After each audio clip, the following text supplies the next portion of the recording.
बिस्मिल्लाहिर्रहमानिर्रहीम अस्सलामुअलैकुम। आज की इस वीडियो में हम class 10th math Lahore board 2024 second group के शॉर्ट क्वेश्चन करेंगे।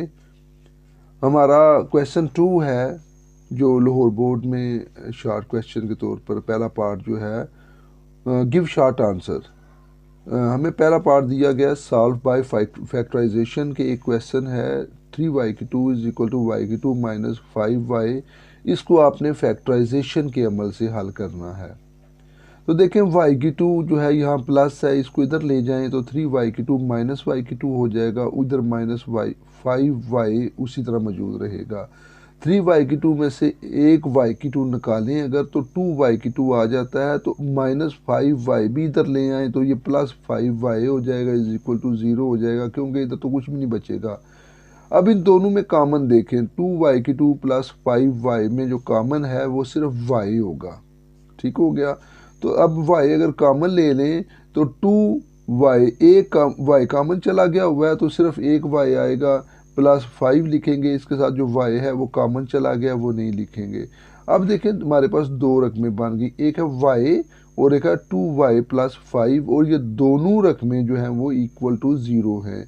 इसका मतलब है y भी इज इक्वल टू 0 है और 2y प्लस 5 भी इक्वल टू 0 है। अब y इक्वल टू 0 इसका तो मामला ख़त्म हो गया। अब आगे जो है ये क्योंकि थोड़ी सी ये कम्प्लिकेशन है, 2y plus 5 is equal to 0, इसमें हमने y की वैल्यू फाइंड करनी है। कैसे करेंगे? प्लस 5 जो है उधर जाके माइनस 5 हो जाएगा, 2y is equal to minus 5 हो गया, और y की वैल्यू क्या आएगी? माइनस 5/2। नेक्स्ट क्वेश्चन है write in standard form 1/x plus 4 plus 1/x minus 4 is equal to 3। बेहद आसान है।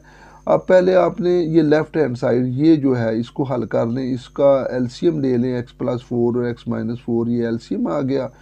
अब आप इसको हल करेंगे तो पहले ज़ाहिर है ये जो इसकी रकम है इस पूरे एलसीएम पे डिवाइड होगी, तो डिवाइड होगी तो x प्लस 4 के साथ कैंसिल हो जाएगा, ये रकम बच जाएगी। तो इस रकम को आपने x माइनस 4 को लिख देना है, ये लिखा होगा। ठीक है। अब इसी तरह इस रकम को x प्लस 4 और x माइनस 4 के साथ डिवाइड करना है, तो x माइनस 4 से कैंसिल हो जाएगा, ये रकम बच जाएगी, तो ये लिख दें इज इक्वल टू 3। अब x और ये x 2x हो गए, और इनको अगर आप कर लें x और x की 2 प्लस माइनस माइनस 4 और 4 16। अब इसका क्रॉस प्रोडक्ट करेंगे, 2x को आपने 1 से कर लेना है, 3 को x की 2 से 3x की 2 आ गया, 3 को 16 से करेंगे 16 3 48, 2x को 1 से करेंगे 2x आ जाएगा। अब प्लस का 2x जाके माइनस हो जाएगा, साथ तरतीब दे दें, ये आपका जवाब आ जाएगा। नेक्स्ट क्वेश्चन है फाइंड डिस्क्रिमिनेंट। आपके पास आपको एक रकम दी गई है 4x की 2 minus 7x minus 2 is equal to 0। आपने इसका डिस्क्रिमिनेंट फाइंड करना है। डिस्क्रिमिनेंट फाइंड करते हुए आपको डिस्क्रिमिनेंट का फार्मूला आना चाहिए, और दूसरे नंबर पर आपको ये जो रकम दी गई है आपको पता होना चाहिए इसमें a की वैल्यू, b की वैल्यू और c की वैल्यू क्या क्या है। जो एक्स स्केयर होता है उसके साथ जो भी नंबर लिखा होता है वो ए की वैल्यू होती है।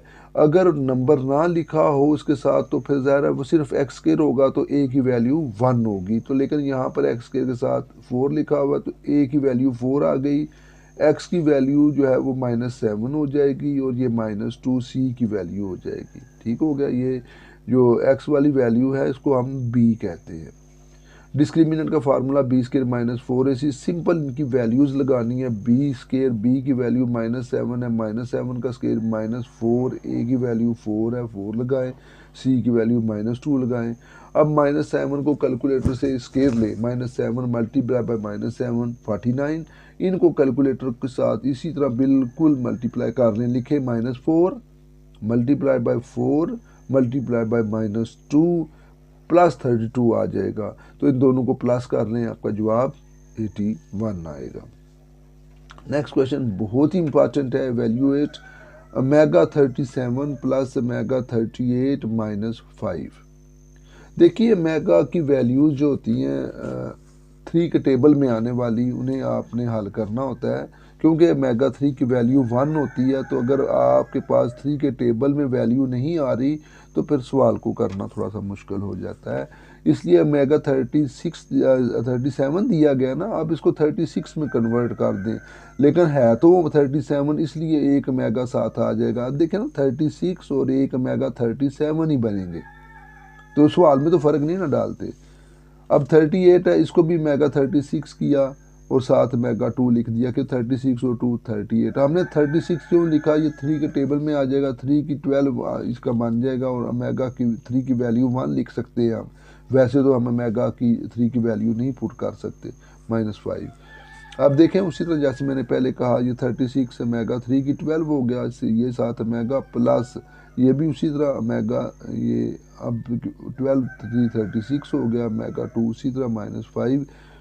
ओमेगा 3 की वैल्यू 1 है, वो लिख दें, साथ 12 और साथ ये ओमेगा, इसकी वैल्यू 1 वो लिख दें, इसकी पावर 12 डॉट ओमेगा स्क्वायर -5। अब क्योंकि 1 की 12 है तो 1 ही आएगा, तो हमारे पास सिर्फ ओमेगा ही रहेगा। इसी तरह यहाँ भी इसी तरह सूरत बनेगी, ओमेगा स्क्वायर आ जाएगा -5। अब ओमेगा प्लस ओमेगा स्क्वायर की जो वैल्यू होती है वो -1 होती है। ओमेगा प्लस ओमेगा स्क्वायर की वैल्यू -1 होती है, इसकी जगह पे -1 लिखी, -5 पहले से मौजूद है, दोनों को हल करेंगे तो -6 आंसर आ जाएगा।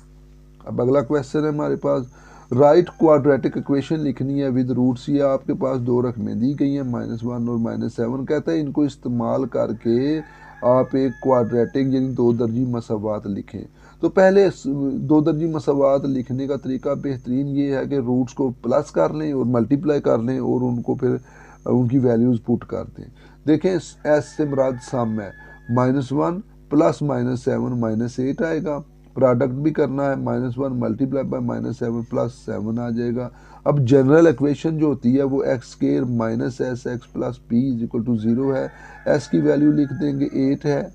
देखें ना, ये माइनस है ना, तवज्जो से, माइनस तो वैल्यू माइनस है तो दो माइनस हो जाएंगे, +8 हो जाएंगे, प्लस पी की वैल्यू यानी प्रोडक्ट की 7 लिख के इज इक्वल टू 0। यही इक्वेशन है, इस इक्वेशन में वैल्यूज पुट करनी होती हैं तो जवाब आ जाता है। नेक्स्ट जो हमारा क्वेश्चन है वो लिखा हुआ है, if W is equal to 1/z 1/z, तो कहता है के की वैल्यू फाइंड करें इसमें से। W यानी इज इक्वल टू मैंने बोल दिया था, W प्रोपोर्शनल साइन है, साइन ऑफ प्रोपोर्शनैलिटी, 1/z, तो फाइंड के। तो W की वैल्यू 5 दी हुई है, Z की वैल्यू 7 दी हुई है, बेहद आसान है। W प्रोपोर्शनैलिटी साइन 1/z या 1/z, तो अब प्रोपोर्शनैलिटी साइन को ख़त्म करें तो W is equal to K/Z आ जाएगा। तो W की वैल्यू लिखें, W की वैल्यू 5 है, क्योंकि K की वैल्यू जो है वो अपने फाइंड करनी है और Z की वैल्यू जो है वो 7 है। ठीक है, अब क्रॉस प्रोडक्ट करेंगे, K की वैल्यू जो है 7 5 35 आ जाएगी। नेक्स्ट क्वेश्चन है, फाइंड मीन प्रोपोर्शन है, यानी कि वस्त फिल तनासब फाइंड करना है 20 और 45 में से। आप ये कर ले कि लेट मीन प्रोपोर्शन जो है वो x है। मीन का मतलब ही दरमियान में होता है, तो और प्रोपोर्शन में 4 रकमें होती हैं, ये 2 दी हुई हैं। इसका मतलब है जो मीन प्रोपोर्शन है उसको डबल करके आपने लिखना है, 20/x प्रोपोर्शनल टू x 45।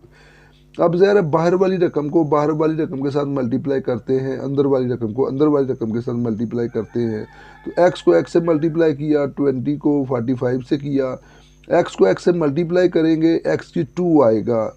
याद रखिए x को x के साथ अगर प्लस करते हैं ना, प्लस करते हैं तो +2x आएगा, मल्टीप्लाई करेंगे तो x की 2 आएगा। तो इनको अगर आप मल्टीप्लाई करेंगे 20 और 40 को 900 आएगा। हमें x की वैल्यू फाइंड करनी है, इस लेकर हमारे पास x स्क्वायर आया हुआ है, तो इसलिए हमने स्क्वायर रूट लेना है, इधर भी स्क्वायर रूट लेंगे। तो किसी नंबर का स्क्वायर रूट लेते हैं ना जब वैल्यू फाइंड करते हुए, तो प्लस माइनस रूल लगाते हैं। x की वैल्यू 900 का स्क्वायर रूट लेंगे तो +-30 आ जाएगा। उसके बाद आगे ये डेफिनेशन आई हुई है, बच्चे अक्सर डेफिनेशन से भागते हैं, इसलिए मैंने बड़ी आसान डेफिनेशन लिखी हुई हैं, ये ज़रूर याद करें, इनका बेहद आपको फ़ायदा हो सकता है। डिफाइन रेडिकल इक्वेशन, कहते हैं जजरी मसावात से क्या मुराद है। लिखा हुआ है एन इक्वेशन, कोई भी एक ऐसी मसावात हैविंग रेडिकल साइन जिसमें जज़र की अलामत हो, ये देखें जज़र की अलामत डाली हुई है, is called a radical equation, उसे जज़री मसावात कहते हैं। ऐसी मसावात जिसमें जज़र की अलामत पाई जाए जज़री मसावात कहलाती है। और इसके बाद अगली जो डेफिनेशन है डिफाइन डायरेक्ट वेरिएशन है, कहता है इफ़ वन क्वांटिटी इंक्रीजेज, अगर एक मिकदार बढ़ती है, अदर क्वांटिटी आल्सो इंक्रीजेज, दूसरी मिकदार भी बढ़ती है, दूसरी मिकदार भी बढ़े, ठीक है,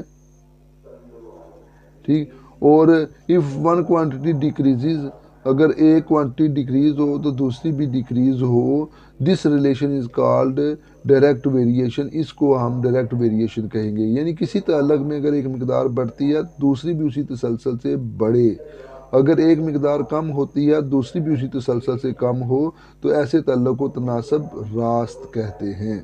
आज के लिए इतना ही। इंशाअल्लाह ताला नेक्स्ट वीडियो में अगले बोर्ड के पेपर के शॉर्ट क्वेश्चन लेकर आपकी खिदमत में फिर हाज़िर होंगे। दुआओं में याद रखिएगा, खुश रहें, इजाज़त दें, अल्लाह हाफिज़।